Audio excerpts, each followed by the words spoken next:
episode 4 of Gold Mafia. We love the gangster lifestyle. You live by the gun, you die by the gun. The biggest challenge Zimbabwe now faces is the gold mafia. Al Jazeera's investigative unit infiltrates the rival gangs that control Africa's gold. As long as you grease the wheels in Africa, there's no issue. Smuggling. That's all it is, smuggling. All the paper trails registered. It's not like somebody can question on it. Former members of the Gold Mafia speak exclusively to the I Unit. The Gold Mafia is bigger than the government, bigger than any of the authorities. What do you think is going to happen? They kill you, don't they? Exactly. Undercover journalists pose as gangsters who want to launder more than $100 million. It's black money. These funds are substantial. The I Unit obtains thousands of confidential documents that expose how organized crime uses gold to launder money. You sold it to a refinery and the money got paid in the bank account. So it's very clean that way. Once it's refined, it's practically brand new gold. Good washing machine, right? In the final episode, a member of the Gold Mafia goes into hiding. They will come after me. That's a given. Had I stayed there, I would be dead by the time this hits the first 5 minutes of play. And undercover reporters learn about the godfathers of the Gold Mafia. Do you want to believe this? My father is the president right now.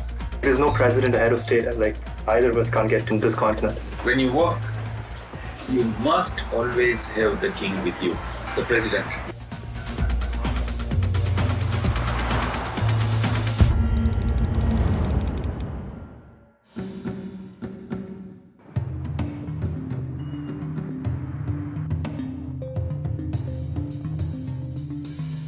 In South Africa, money laundering is like the new in thing for the rich people. Everyone is doing it. It's just who can hide it the best way. Daoud Khan was part of the Gold Mafia's money laundering operation for over 6 years. He's now in hiding after agreeing to provide evidence to the I Unit. It's a scary, scary world that I'm about to embark into, purely for just voicing the truth of what's really transpired and putting names of people that were involved in this conspiracy. When this documentary breaks in South Africa, Daoud Khan will be the most wanted person in South Africa. From government officials to the underworld to my own brother. Daoud's brother is Mohammed Khan. He's one of South Africa's most successful money launderers. He's also known as Mo Dollars. I've worked with him. I mean, we're brothers. I try to look at the good. I try to be the best brother to my brother. And I failed at that. I have to face the consequences for that at the end of the day. And my consequences now is I have to hide from my own family. I'd never see my mother again in my life. She dies tomorrow. I wouldn't even know. I can't attend the funeral.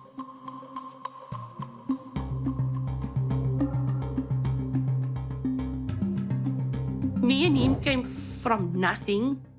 We didn't even pay electricity. We had nothing. Before this business, we had quite a normal life. I think 5-6 years into our marriage, he started doing things that was questionable. And he used to come in every day with money. And then I used to ask him, but what is this? His passion became fast cars, luxury brands, and traveling. Showing his wealth, wearing fancier clothes, it became name brands, Rolexes or Tag watches. Oh, yeah. Yes, he used to tell me, you must wear clothes to show people you are a millionaire. As the years go by, the money is bigger, the millions are coming in. It was part of our lifestyle, just to do whatever we want. Daoud joins his brother's asset management company in 2011. I became a permanent employee of Mohammed and his partner at the time, Sohail Jivani. Sohail Jivani introduced Mo Dollars to money laundering.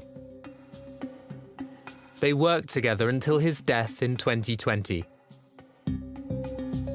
What they were facilitating on a daily basis was hawala, as they would call it, or money laundering as it would be commonly known as.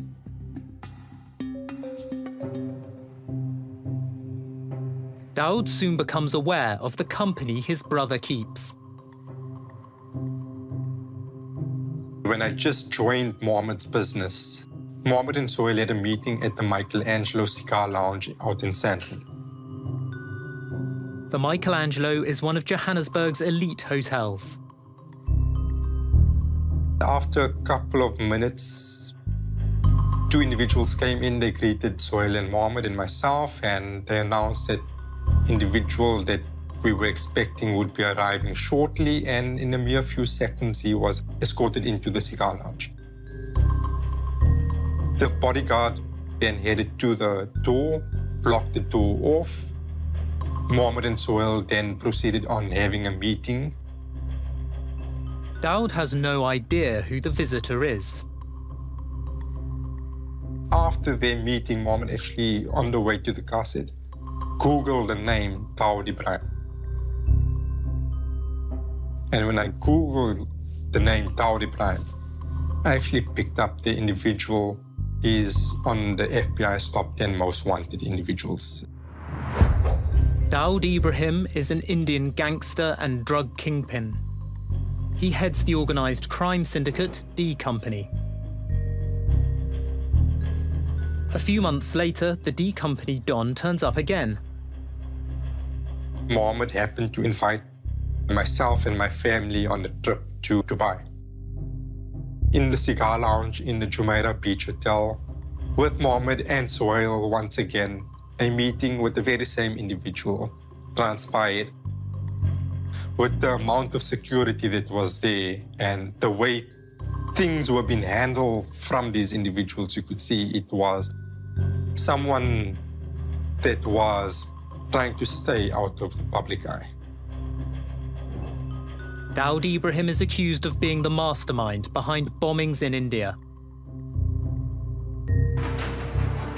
A series of 13 coordinated blasts ripped through Mumbai, leaving over 250 people dead, 700 others injured, and property worth 28 crores. This is someone that's really wanted by the FBI, yet alone other countries around the world, but is able to come into South Africa, freely walk into a public setting such as the Michelangelo, then go into Jumeirah Beach Hotel in the United Arab Emirates that has cameras at almost every corner. Till today, I still also question, how is it possible? Mo Dollars and his wife are guests at a birthday party attended by the King of the Zulu Nation, the largest ethnic group in South Africa. King Goodwill Zwelithini, who was the Zulu king, a very influential person when he was alive. He has passed on. This is an individual that controls the Zulu public of South Africa in general. He is very well respected and people look up to him.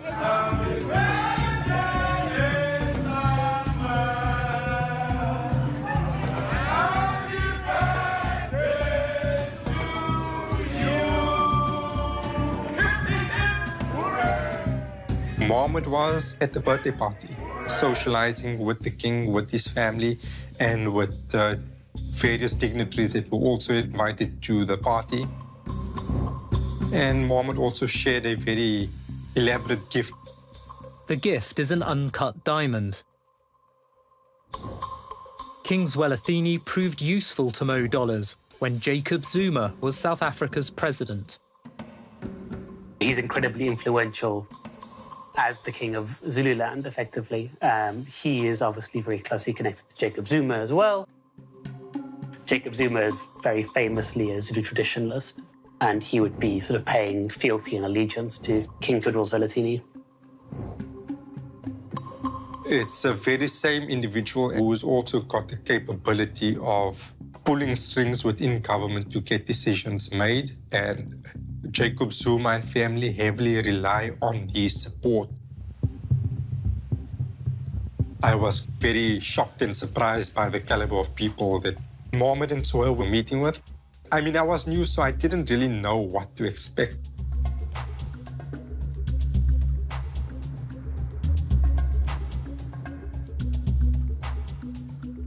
There's no president or head of state like either of us can't get to on this continent. Alistair Matthias is a gold trader. He designs money laundering schemes for African leaders. Next door, Swaziland, the king, is a close friend of mine. The Zambia president is a close friend of my friend. DRC Congo, the president has invited me several times there to come and build a refinery. So these can help people like us to get the money clean. Mr. Stanley leads the I-Unit undercover team. Reporters are posing as gangsters who need to launder $100 million in dirty cash from China. The Ghana president is a good friend of mine. In fact, he was my lawyer. Like Cyril Ramaphosa here, I know my lawyer's kids. Zimbabwe's easy. Ewan McMillan is a gold smuggler from Zimbabwe. They call him Mr. Gold. They refer to Zimbabwe's president, Mnangagwa, by his initials, ED. Zim, ED is my partner. I can't say it in public because he's sanctioned. I know ED as well. But they don't sat know with each other. him 3 months ago, sitting with him, chatting to him. Mnangagwa's protection proves useful. The good news is whatever I told him, he did. You know that, eh? You see him, he's when I was getting hurt, I said, stop it, yeah, and he did it. He did it. Within 2 weeks, he fixed everything. President Mnangagwa, ED, came to Macmillan's aid in a dispute with John Mangudjka, the governor of Zimbabwe's Reserve Bank. You know Mangudjka's problem? I said to him, Mangudjka's, I think he's dirty. You need to find him out. ED went and fixed him. Serious? These connections come at a price. You pay a guy money every month. You just get a partner and you just pay the guy so much money a month and he just sits back and he's happy, don't care. That's what happens.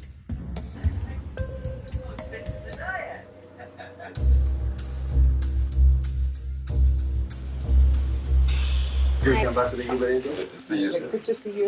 My pleasure to see you. Your Excellency. Ambassador Ruskin, who did you meet with? Who did we meet with? Ms. Sin is Mr. Stanley's financial advisor. She says they've already had discussions with a gold trader in Zimbabwe. We meet with this person in mining. McMillan. You met a white guy?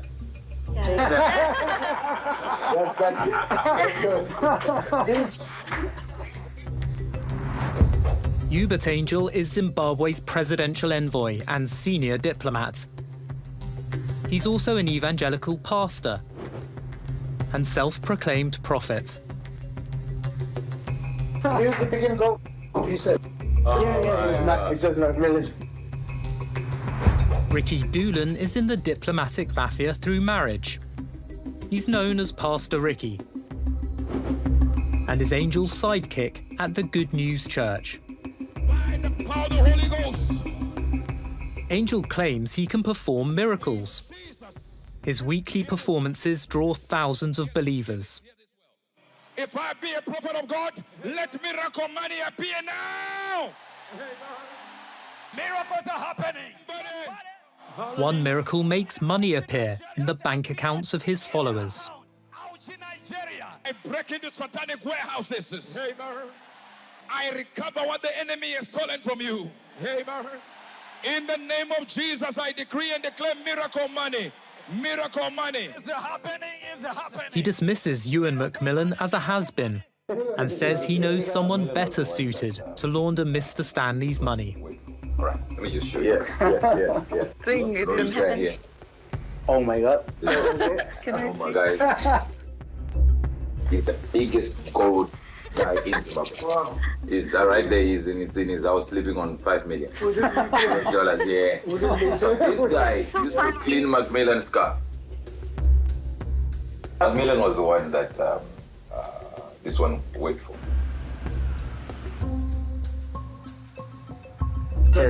Do me a favor. Whatever you do, listen to what I say. Don't invest. The black guy. Okay. Goodbye. They will tell you just lies. You'll invest. You'll lose all your money. Do not trust any black person. It's good that we know it's Macmillan, because Macmillan doesn't control nothing. This was his worker cleaning his car. He is the #1 now in Zimbabwe. Scott is #1. Yeah, #1 without that. We can just call him right now. What is his name? Scott Cooper. That's him with gold. That's in his house. His newfound wealth is a reward for his loyalty. Of course, he's and the president. Yeah. Scott Sakapwanya is a key fundraiser for Mnangagwa's election campaign. He's taken over Macmillan's moniker. He's trying to call him. Let him call. Hey, Waruagayo. So I've got some good investors for you here. They're hearing you already. So from January, what have you gotten right now? What have you sold? Now 6 tons. 6 tons from January, 10 months. Okay. So if somebody wants to invest with you, what happens? I can do 10% per month. Oh, so if you get cash from someone, you give them 10% per month for every money they give you? Yes. 10%. All right. But it's guaranteed they will get the things. 100%. How do you move their money back to them? It depends where they're from. If they are from Dubai, I can use their Dubai account. Okay. Anyway, in the world, I can manage to do the job. Not a problem for me.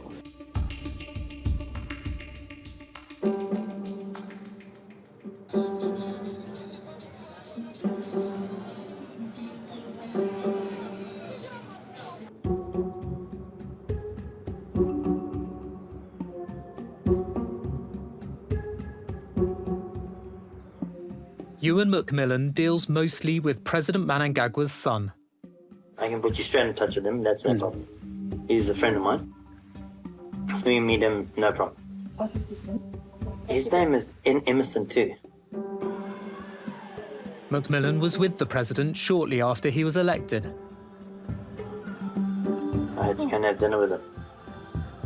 I walked in, he said, "Good to see you, my old friend." And I said, "Very good to see you and well done your position." He said, "No problem, we chatted." McMillan and his father have been jailed for gold smuggling. You won't believe this. My father is the president. I did 60 days in prison. And my partner is the new prison. I got sent to very ginormous black guys. Like when I say big, they were just huge. And they said, "You know who your partner is, don't mention it Mnangagwa sends a message. He turned around to me and said, "Don't open your mouth, your life will get worse than it is." I said, "Are you kidding me?" Macmillan notices that Mr. Stanley is wearing a Rolex watch. So the steel Daytona I have. My dad always used to say to me, "You always got to wear the best watch because everyone looks to see your watch." I have the Submariner. I have the gold Submariner. And I have 2 presidents. You won't believe this. You won't believe this. This is between us. I have Mnangagwa's gold-studded president Rolex because the son ran into debt and had to pay the debt off, so he gave me the Rolex. I paid the debt off, and he said, "Please don't tell my dad." And I was saying, "Man, you joking. I've got the dad's watch." This blue face with gold studs all around. So I have all that in a safe, and I run a Cassia. It's a fake Seiko, a fake Cassia. Have you ever seen a fake Cassia? Have you ever seen a fake Cassia?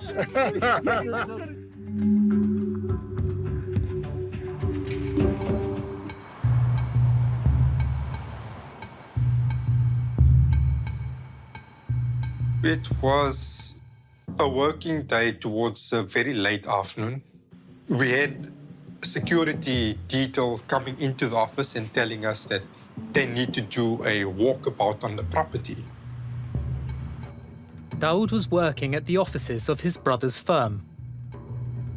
We asked why, and they said they just need to do a walkabout because the president is on their way and they need to ensure security. Road got shut down, the motorcade pulled in. Jacob Zuma arrived, and it was merely just a stop by to say hello. But Mohammed wasn't there. They didn't ask us if Mohammed was there. And he didn't even step out of the car for a matter of 30 seconds because Mohammed wasn't there and he departed soon after. That's the level of respect of the relationship that you've got a president of the country popping by to say hi. Mo Dollars builds connections to the ruling African National Congress, or ANC. The key person within this relationship is Tendana. Tandana Mbetse is a business and political fixer. His connections come from his uncle, Sulise Mbetse, who died in 2021.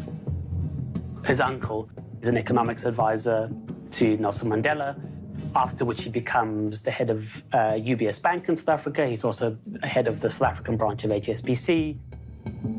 And he is just generally very well politically connected. And the Mbetse name goes a long way in southern African countries. And Tendana utilizes that to his benefit. Mo Dollars' company, Salt Asset Management, appoints Tandana Mbetse as a business agent.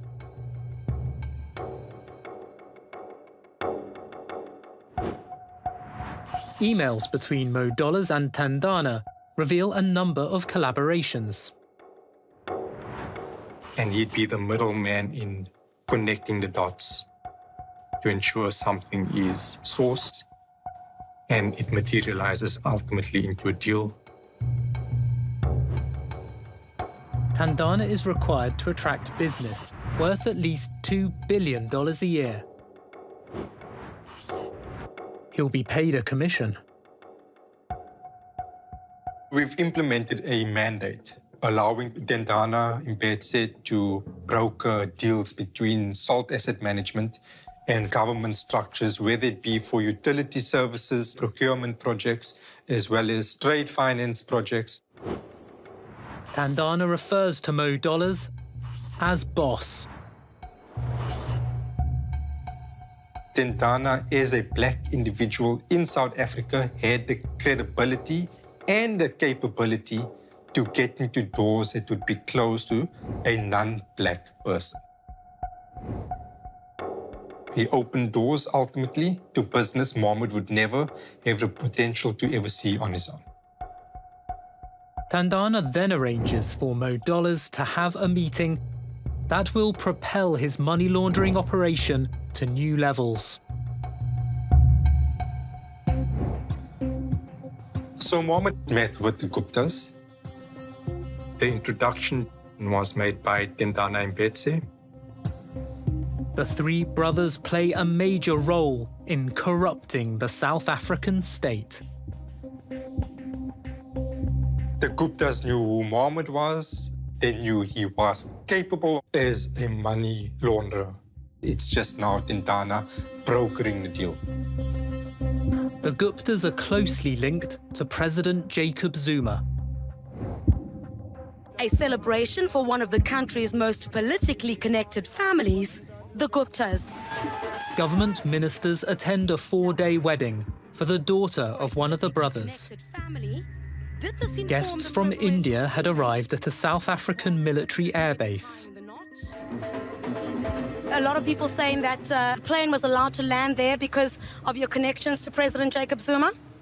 I don't think so at all. I don't think so. That's what I'm saying. Some unknown reason are trying to create this controversy, believe me. And the furore didn't seem to deter high-profile businessmen, former and current government ministers from attending. I've come to enjoy myself, and I'm enjoying myself. During the period of Jacob Zuma's administration, you had individuals, businessmen who effectively gained control of the state through bribing officials and generating a relationship with the president and the president's family. It's called state capture. The state starts to generate its own policy in order to generate corrupt benefit for these politicians. So you have all these decisions being made about how to spend taxpayers' money, which has nothing to do with the value it generates for the taxpayer, but only for the value it's going to generate for the criminal enterprise. Paul Holden is one of the chief investigators for the Zondo Commission, an inquiry set up to examine state capture under Jacob Zuma. What I investigated for the commission was the extent to which the Gupta family decided what policies were going to be pursued by different state enterprises that pushed particular procurement policies. Holden presented the bank statements to the commission with billions of rands paid to Gupta entities. He dealt with about 250 contracts that were awarded to the Gupta enterprises. Regiment's capital plays a central role in state capture. The Gupta family directed state contracts towards companies like Regiments. And actually, we were able to trace about R1 billion was paid to Regiments over time. Regiments is politically connected to various government officials or ex-government officials. This is a firm that will basically look at assisting government officials to legitimize business deals, tenders, looting, state capture, and getting the funds out through bank accounts. They would then utilize the service of certain brokers such as Mohammed to then launder that money out of the country. Mo Dollars has a man inside Regiments. Andile Nahonya was a founding director of Regiments.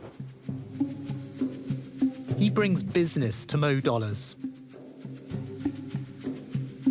We start with business case development, we end up with implementation, and we want to be in that full cycle.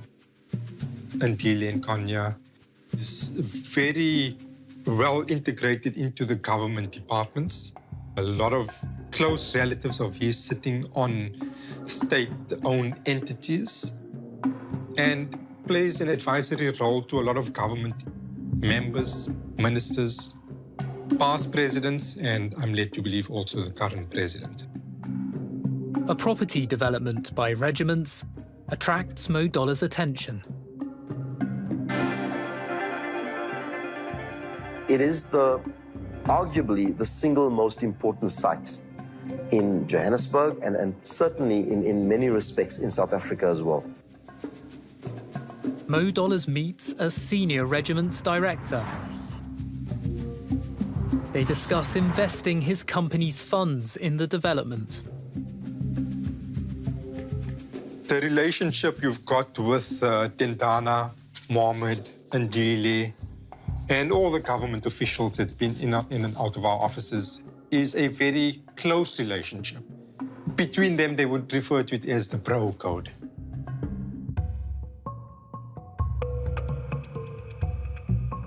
A UN conference on climate change brings President Mnangagwa and the diplomatic mafia to Glasgow. They're meeting undercover reporters in a restaurant. Ricky Doolin is concerned they'll be overheard. We go back. Mr. Stanley will say, "You call Mr. Jones." Mr. Jones. Number 1, or Mr. Jones, refers to President Mnangagwa. The first family has an affectionate name for Ambassador Angel. Mr. and Mrs. Jones call him their son. But it's like a connection relationship. You get it? Doolin brings up the money Mr. Stanley needs to pay for the meeting with the president. Remember the appreciation you talked about? Yes. You talked about 1M, and you were going to break it down. Angel will deliver an initial payment of $200,000 to the president. What we're going to do is take all of that appreciation and give it to Mr. Jones to say, this is to appreciate you for welcoming our guests and having a meeting and blah, blah, blah, blah, blah. So that's what we want to do, so that Mr. Jones can feel appreciated. So how much for Mr. Jones? We wanted to give the 200. Oh, okay. Well, even if you can transfer 1, That's okay. at least it's... The 200 was kind of what we wanted to give him. But even if we can do the 1, because you were planning to transfer the 100 today. Yes. Is it still possible? Angel, who Doolin calls his principal, is second in line. You give Mr. Jones the first one. Okay. So, and then maybe as it goes along, each one that you give us, we'll make sure Mr. Jones will just keep saying, this is more appreciation. But some of that's also for... Yeah, some will stay with the principal. We'll make sure Ambassador is not the first one. The first one comes straight to Mr. Jones.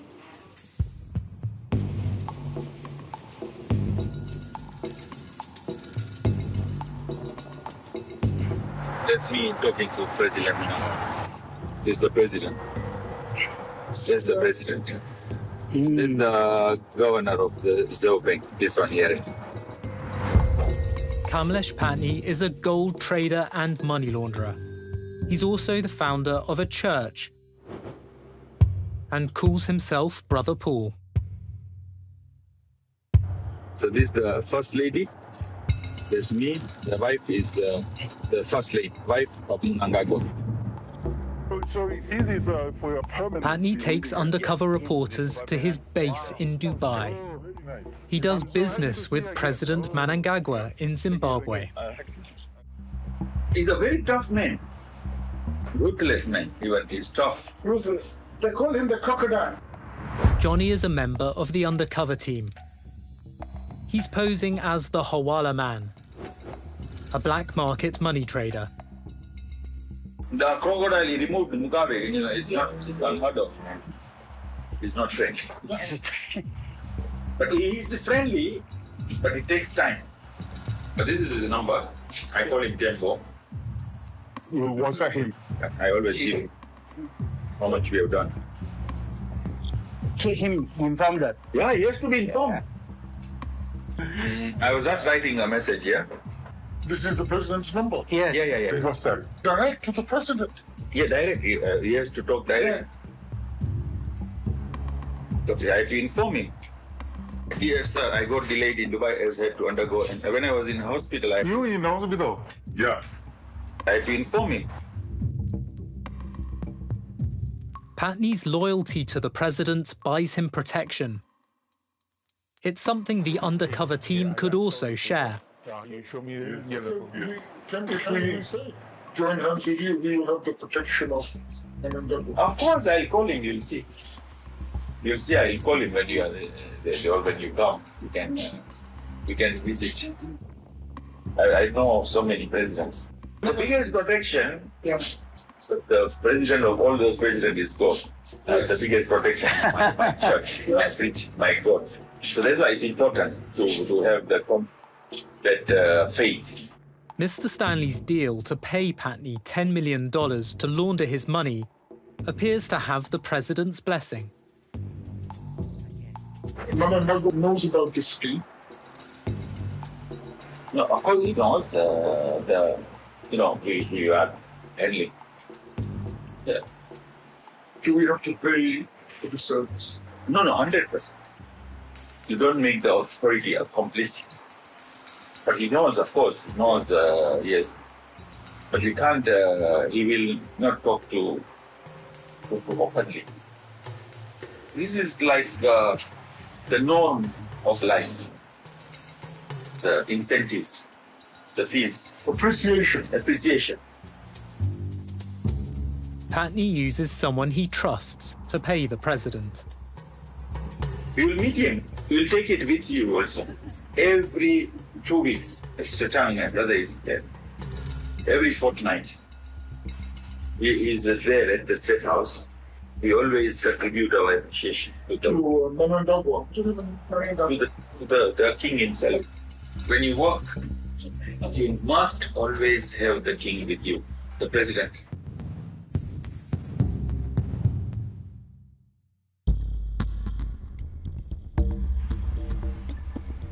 Researcher Paul Holden is back at the state capture inquiry. Holden explained how the Gupta family laundered money gained through government contracts. The Zondo Commission publishes its findings. The money laundering networks used by the Gupta enterprise were complex, well-established and embedded in a pre-existing milieu of criminality and wrongdoing. As soon as funds move from South Africa offshore, it becomes increasingly difficult to access those sort of bank statements, and it creates effectively a blind spot. The Commission has not been able to trace these funds to their final destinations. We always suspect that it went back to the Guptas or one of their lieutenants, but we couldn't ever prove that. But the money launderers did make one mistake. We had this incredible breakthrough very late in the day of our investigations, is that we followed the money to Vala Zone.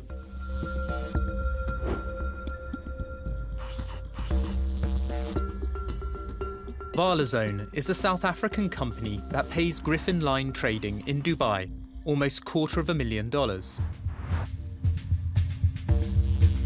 The direct payments are spotted by investigators. In Griffin Line Trading, we know 100% is controlled by the Guptas. This is the first payment we see going through this network. You know, all the state capture money stolen from the state going through this network and actually exiting to a known Gupta account. The Commission identifies Vala Zone's director.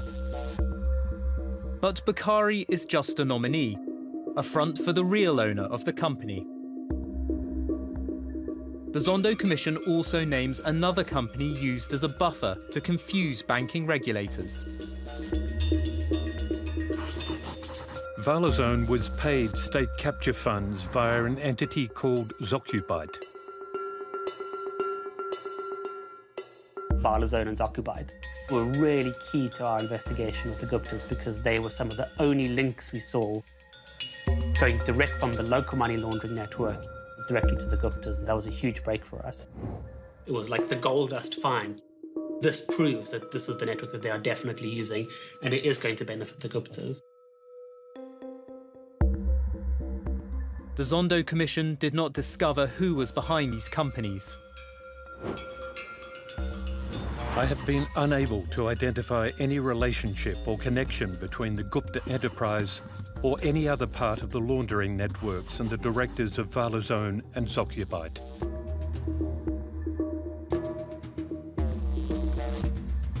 The iUnit's cache of documents features both Valazone and Zokubite. They reveal that Valazone receives funds from a Zokubite account controlled by M. Khan.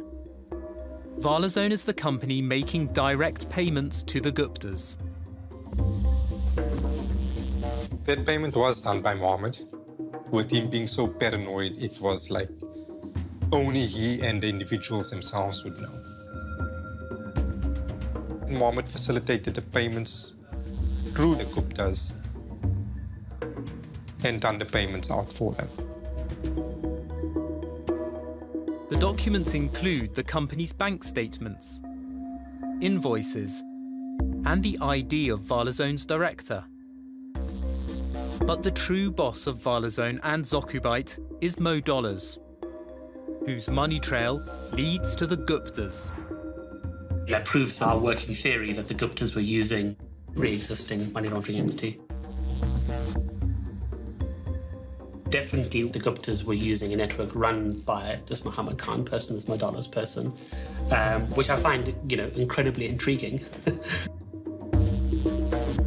State capture has been a key contributor to a lot of the funds that was laundered out of the country by Mohammed. Either piggybacking off existing accounts under other clients' names or going through Mohammed and Sohail's own companies, fictitious companies that they've set up themselves.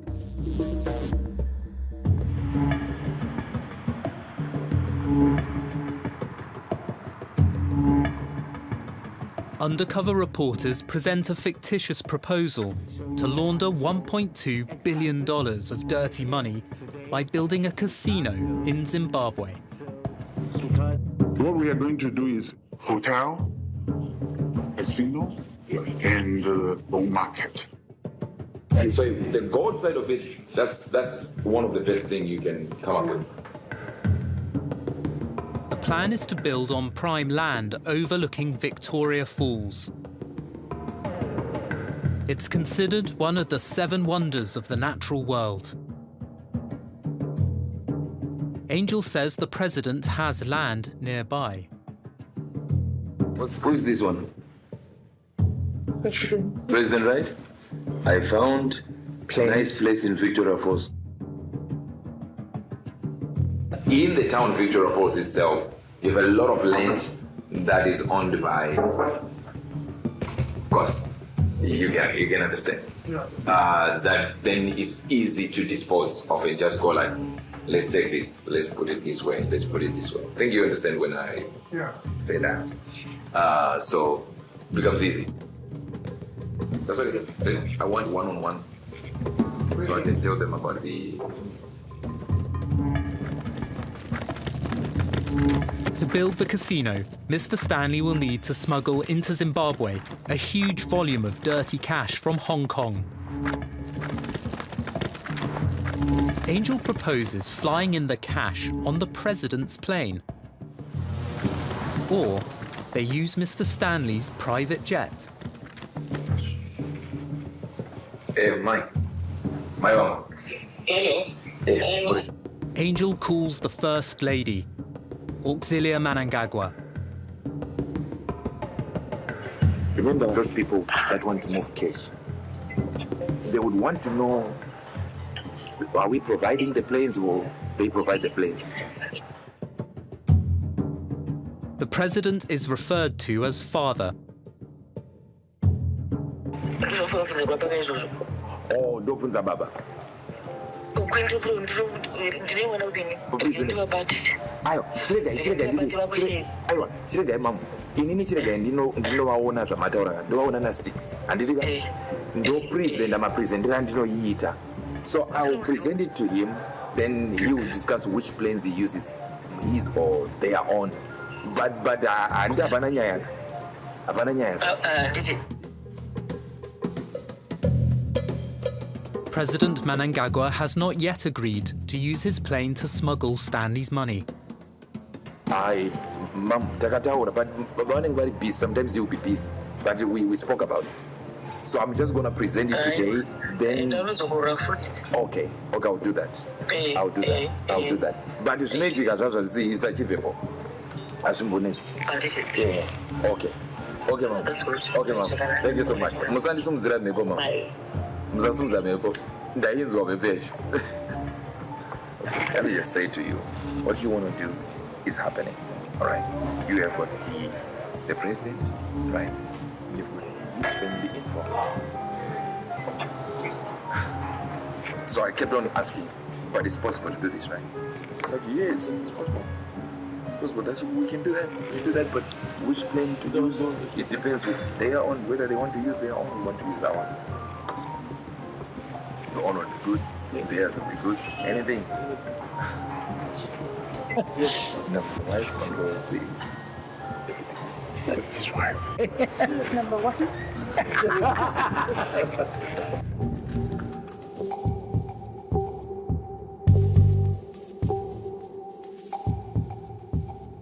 When Zimbabwe's president travels, there is a protocol that airport staff need to observe.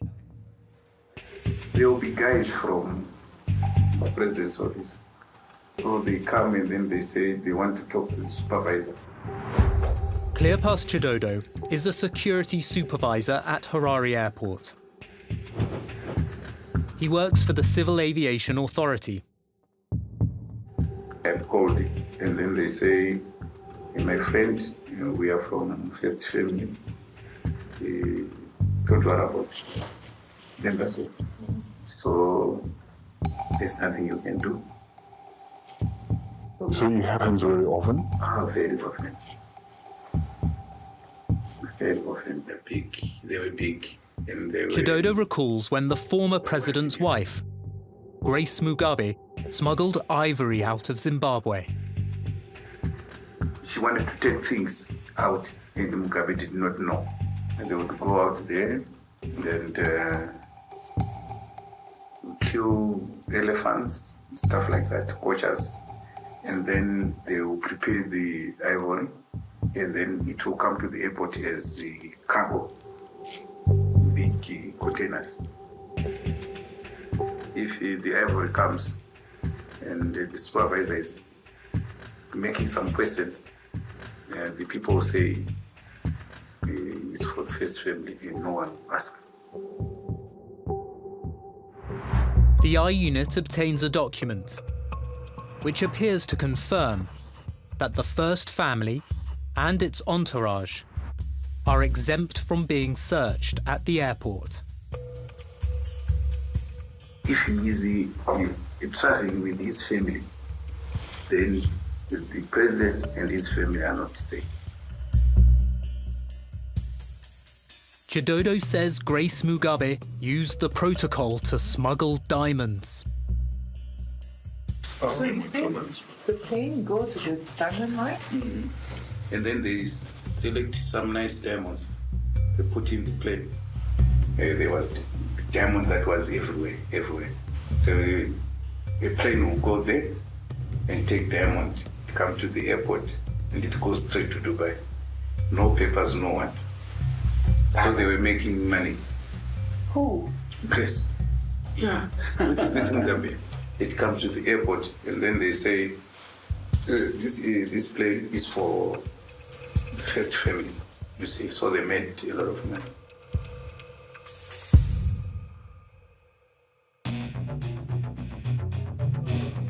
Mr. Stanley needs to pay a fee to meet President Mnangagwa. Angel makes a phone call to find out how.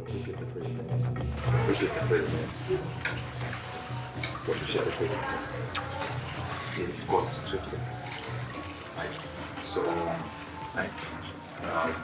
whether it goes to my place and then we transfer it to the president's account. He's speaking to someone close to the president. So you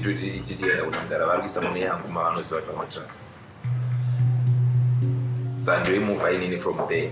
You move in from there before we move sometimes 24 hours to 2 hours. It's 1 to they say instant to 24 hours. Yeah. So it's not something that you like boom there. It's not like that. It is a question on what already. Because again, it's a derivative and go to we move it to the start. So the whole thing is see off the map. Even there is a lot of better than I am. I do this, I'm there. This I can a mama that got better than I. The meeting with Mnangagwa only goes ahead when the bribe is in his account. Okay, so proof of payment. So I just take the proof of payment here. Yes. So I will set for 9 if we have that POP proof of payment. There is always a culture we deal with to 10 account.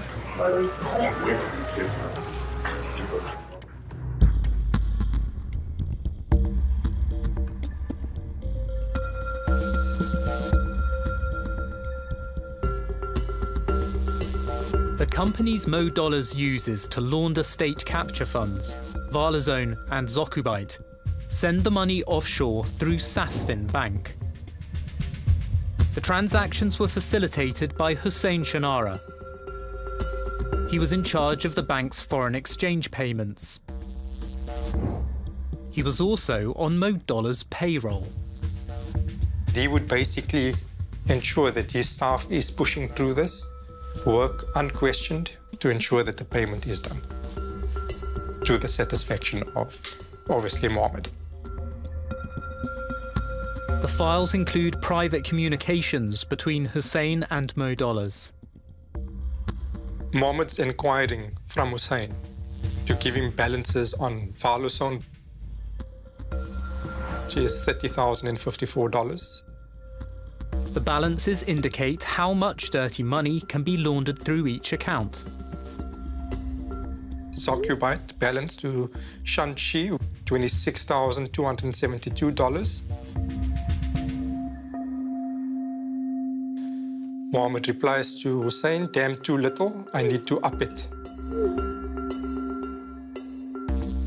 Here's an example, right? We've got now Valazone is paying Hangzhou.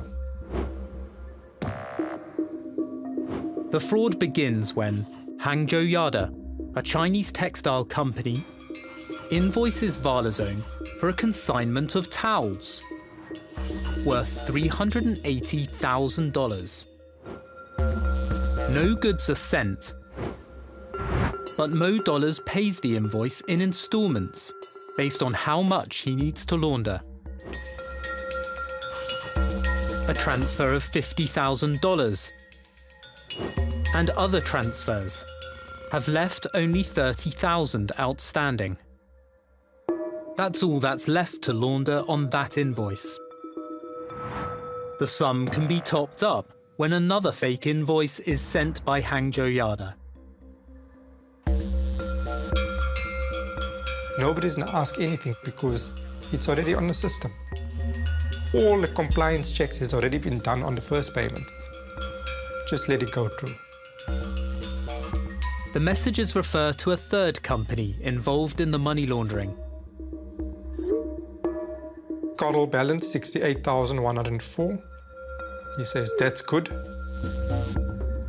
He mentions Coral General Tradings as well, which is a company that came up in our investigation. So exactly what he's describing orally, what I've seen in the documents and in the paper trails, almost perfectly. The three companies are identified by the Zondo Commission on State Capture as working together to launder the Gupta's money. Valazone, Zokubite, Coral, they all played the same role. You couldn't utilize the same account on a daily basis. You'd spread your funds across different accounts, different times across a week or a month. Zokubite and Coral have accounts at other banks as well as Sasfin. These are pooling accounts that receive illicit funds from multiple sources and then transfer to Valazone. Mo Dollars admits wrongdoing involving Coral. At worst, I get arrested. I'm going to be arrested for the stuff that was done on Coral.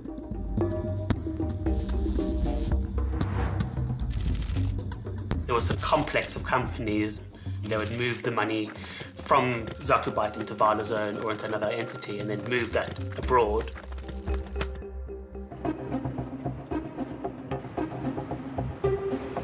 Hong Kong and mainland China are the destinations for state capture funds. When we traveled to Hong Kong and to Guangzhou, China, you've got Mohammedan soil that's got individuals that's working for them, that's running cash houses for them in those countries.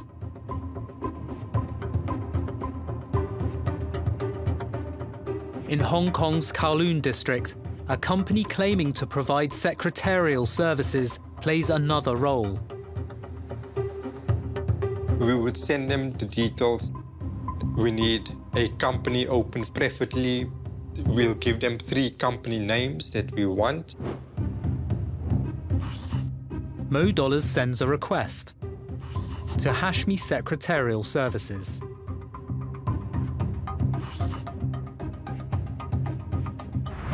Hashmi offers hundreds of companies to choose from. You can basically walk into their offices, open up companies. You're just basically giving him signatures.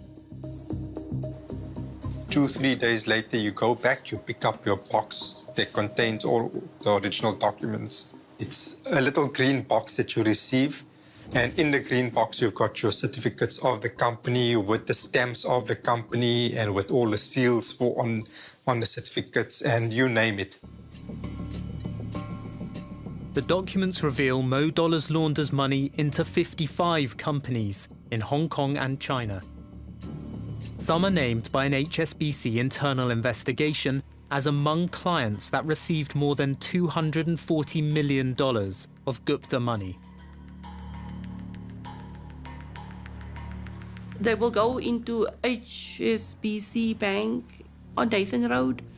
They had a guy there, they had a connection there.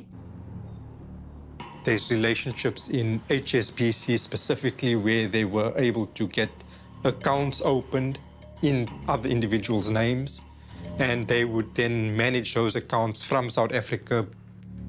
The Zondo Commission finds that over $600,000 of state capture funds are pooled in Zakubite and then moved offshore. Most of it goes through Valozone, which launders $1.8 million into offshore accounts in 6 months, mostly in China and Hong Kong. It's very commonly understood that if you're a South African institution and money goes abroad into Hong Kong, that money's gone. You know, it's gone forever. A ledger from as early as 2012 shows that in just 4 months, Mo Dollars laundered almost $40 million from South Africa into Hong Kong and China. This is pointing to the direction of ultimately where it's destined to go to. Once the money hits the foreign account, it's cleared. It then gets distributed according to whoever requires the funds on the other end. And the stuff that you've discovered and the stuff that we've discovered with the Zondo Commission is just how vulnerable our financial institutions are to capture and how easy it was for this money laundering to happen. That's an incredibly worrying thing to acknowledge. These systems haven't worked. We haven't caught the wrongdoers. We haven't stopped the money flow.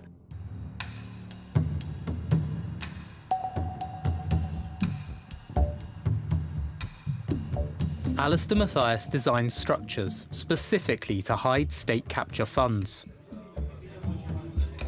An initial word of advice for our undercover reporter: put Mr. Stanley's money in her name. Do it with the politicians. For example, I buy a lot of stuff in my name on behalf of politicians. So if Stanley trusts you, he can keep things in your name. You have to have someone that you trust as possible. Politicians, they don't have the name owning anything. They always have a proxy that represents them. Pretty much everyone. Even in Russia, they have someone that they trust, and maybe a nephew or a cousin that holds all the assets. Africa, same thing. Someone they trust that runs all the businesses, and they continue being politicians. In Africa, they do government contracts.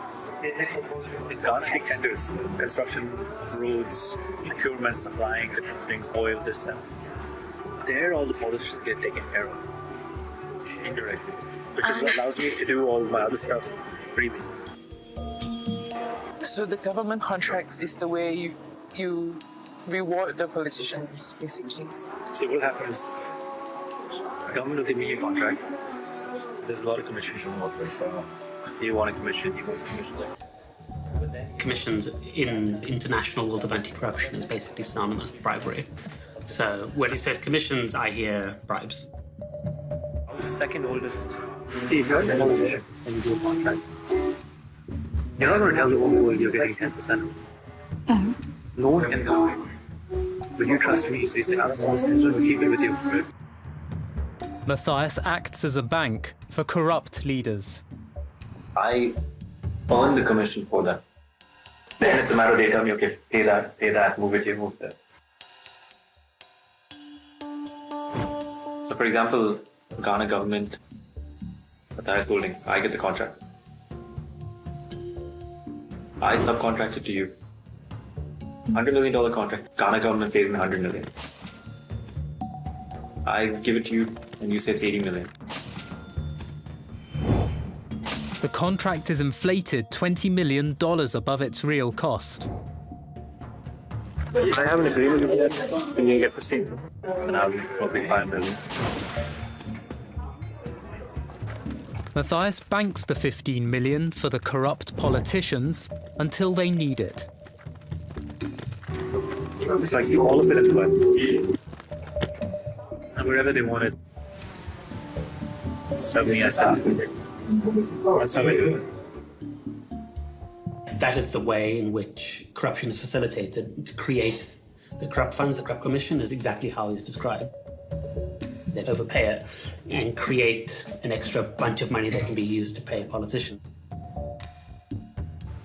Most important thing for me in Africa is people trust me. All the politicians trust that whatever money I have on theirs is safe. That's the biggest confidence that I have. They trust me because they know that I'll pay their commission. That's incredible footage. That's incredible footage, it really is. Wow. I'm amazed.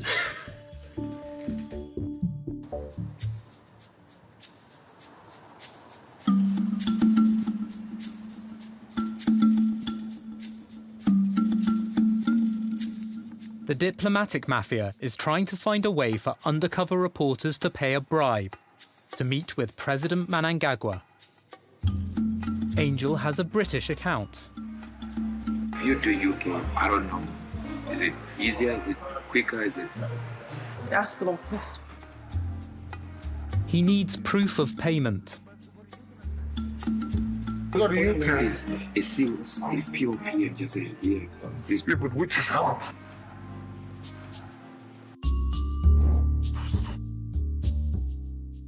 Ricky Doolan provides an invoice for partial payment of the bribe.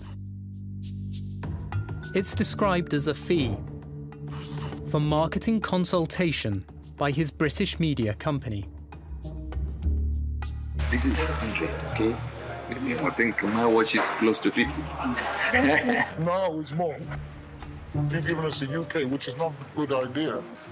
You're going to be liable for tax. Yeah, that's what the biggest problem is. I've got another account, which is my sole account. He offers to use the account of the Angel organization. One account, of course, is millions. A payment will provide everything Mr. Stanley needs. This is the photo. This is our country. Yeah. Everything you want to get in here, you get it. And it is protected here. Okay, well, let's sort the PLP problem out. What about this? What about that? What about this? Yeah, let's sort it out then. Yeah, well, it's sorted. It's just you with your POD. Okay, so the whole lot to your... Yeah, even if you do it 20, whatever, it doesn't matter. Angel worries the dirty cash will be laundered elsewhere. The best partner for Mr. Stanley is the president. Because the difference is when you go to another place, someone, maybe another white guy, another black guy, is your partner. Yeah. In this case, that is your partner. So, you guys, you are really, really troubled by things that minor, really minor. From experience. Yeah, but while you have experience, I've got a lot of experience. So, I'm the least person anyone would suspect to do. Okay. That's why I can be nothing doing that.